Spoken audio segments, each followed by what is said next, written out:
കഥ അവസാനത്തെ കരിക്ക്. ഇനി എനിക്ക് ഇളനീർ എങ്ങനെ കിട്ടും എന്നാണ് നാരായണൻ തൂങ്ങി മരിച്ചു എന്ന വാർത്ത കേട്ടപ്പോൾ കുട്ടിയായിരുന്ന ഞാൻ അന്ന് ചിന്തിച്ചത്. തെങ്ങ് കയറ്റക്കാരൻ നാരായണന് നാട്ടിൽ അന്ന് വലിയ ഡിമാൻഡായിരുന്നു.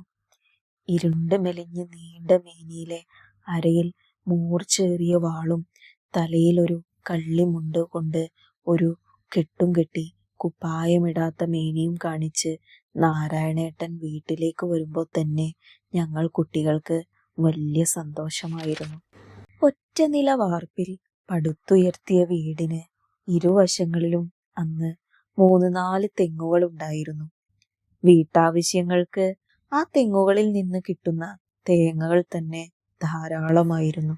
ഉണക്കി ചിരട്ടയിൽ നിന്ന് അടർത്തി മാറ്റി നീളൻ കഷ്ണങ്ങളാക്കി നാണിപ്പക്കാക്കയുടെ മില്ലിൽ കൊണ്ടുപോയി വെളിച്ചെണ്ണ ആക്കാനും കറികളിലേക്കും മറ്റും അരച്ചു ചേർക്കാനും കുറച്ചേറെ തന്നെ തേങ്ങകൾ ഞങ്ങൾക്ക് കിട്ടുമായിരുന്നു. അടുക്കളയുടെ പിന്നാമ്പുറത്ത് കൂട്ടിയിട്ട തേങ്ങകളിലെ അവസാനത്തേതും കഴിയുമ്പോൾ ഉമ്മപ്പാനോടായി പറയും, നമ്മളെ തേങ്ങയൊക്കെ കഴിഞ്ഞിട്ടുണ്ട് കേട്ടോ, കറിക്കരക്കാനൊന്നുമില്ല, ആ നാരായണനെ വിളിച്ചാ പോരെ. പക്ഷേ നാട്ടിലെ തെങ്ങുകളിലൊക്കെ കയറേണ്ട തിരക്കുള്ള നാരായണൻ ഉപ്പ വിളിച്ചു കഴിഞ്ഞാലും 4-5 ദിവസങ്ങൾ കഴിഞ്ഞാണ് വീട്ടിലെത്തുക.